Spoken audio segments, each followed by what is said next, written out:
नमस्कार भक्तों, मेरे भोजन भक्ति चैनल में आपका स्वागत है।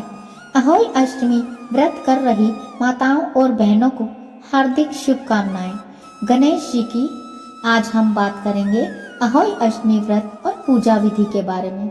यह व्रत दिवाली से 8 दिन पहले कार्तिक मास की कृष्ण पक्ष की अष्टमी को मनाया जाता है। इस दिन माताएं अपने बच्चों के सुख और उनके जीवन भर की समृद्धि के लिए निर्जला और निराहार रहकर व्रत रखती हैं। आज मैं आपको इससे सरल और आसान तरीके से करने की विधि बताऊंगी ताकि आप पहली बार रख रही माताएं या बहनें इस व्रत को आसानी से रख सकें। महिलाएं भी इसे आसानी से कर सकें। पूजा की तैयारी कैसे करनी है, उसमें क्या करना है, तो वो भी मैं आज आपको बताऊंगी। सबसे पहले जहां आपने पूजा स्थान बनाना है उसे साफ कर लें और एक लाल कपड़ा ले लें।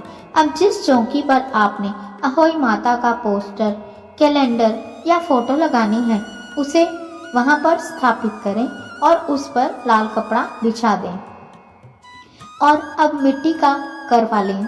यदि आप में मिट्टी का लेते हैं तो आप मिट्टी का ले सकते हैं, और नहीं तो आप लोगों में स्टील का लेते हो तो आप स्टील के करवे में जल भरकर उसे रख सकते हैं। पहले उस करवे को अच्छे से धो लें और फिर सुखा करके यदि आप में अनाज भरते हैं तो उसमें अनाज भरें, जैसे अक्षत, गेहूँ या अपनी इच्छा अनुसार जो भी आप अनाज भरते हैं वो आप भर सकते हैं। घड़े के यानी कलश के कंठ पर पहले मोली या कलावा बांध लें। यह शुभ माना जाता है और इस पर स्वास्तिक का चिन्ह बनाएं। कलश में जल की व्यवस्था करें। एक छोटा कलश या लोटा लें, उसमें शुद्ध जल भरें। इसमें थोड़ा गंगा जल डालकर कलश की पूजा करें। दोनों कलश को एक मिट्टी वाला और एक आप जो रखते हैं उस कलश की पूजन के लिए तैयार करें। अहोई माता का लॉकेट निकालें। जो माताएं बहनें पहले से व्रत रख रही हैं उनके पास में अहोई माता की माला होगी, और जो नई स्त्रियां या महिलाएं इस व्रत को कर रही हैं वह अहोई माता का एक लॉकेट आता है, उसे ला करके उसमें जितने बच्चे हैं उतने उसमें यानी मोती डाल लें। यदि नहीं है, अभी होने हैं, तो उसको लॉकेट में सिर्फ 2 मोती डालें और उसकी एक माला बना लें कलावे के प्रयोग से। लॉकेट में कुछ भी आप लोगों में डालते हैं वह डालकर यदि आप चाहें तो उसे अपने गले में डालें, और यदि नहीं तो आप पूजा स्थल पर जो कलश रखे हैं आप उन्हें धारण करवा दें। अब पूजा की विधि जान लेते हैं। सबसे पहले गणेश जी की स्थापना करें। गणेश जी को जल का छींटा लगाकर स्नान का भाव दें और तिलक करें।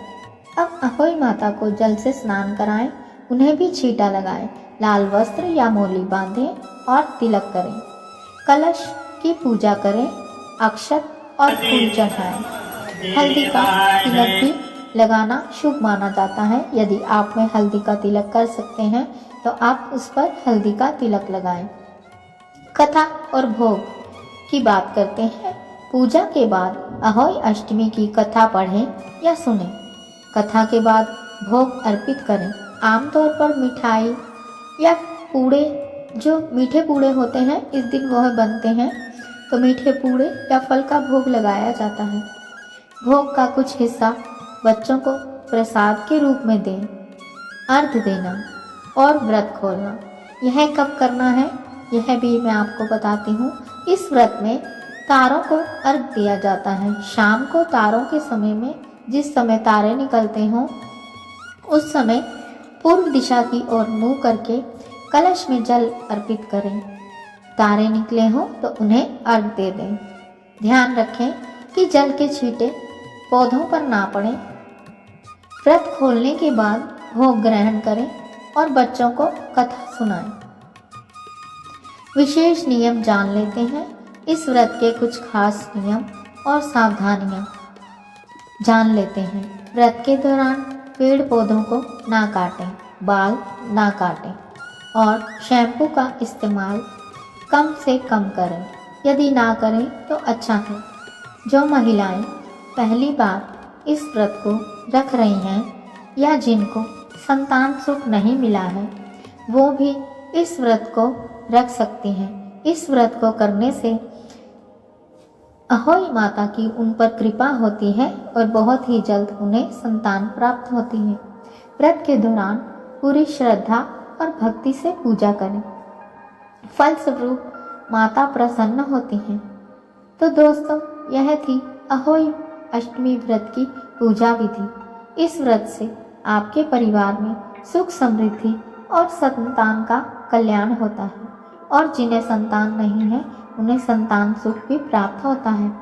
अगर आपको यह वीडियो पसंद आए तो लाइक और शेयर जरूर करें और ऐसे ही पूजा विधियों के लिए हमारे चैनल को सब्सक्राइब करना ना भूलें। जय अहोई माता, जय गणेश जी, जय चौथ माता, हर हर महादेव, जय माता पार्वती। आप सभी बहनों को अहोई अष्टमी की हार्दिक शुभकामनाएं। यदि यह वीडियो आपको अच्छा लगा हो तो लाइक, शेयर और कमेंट जरूर करें।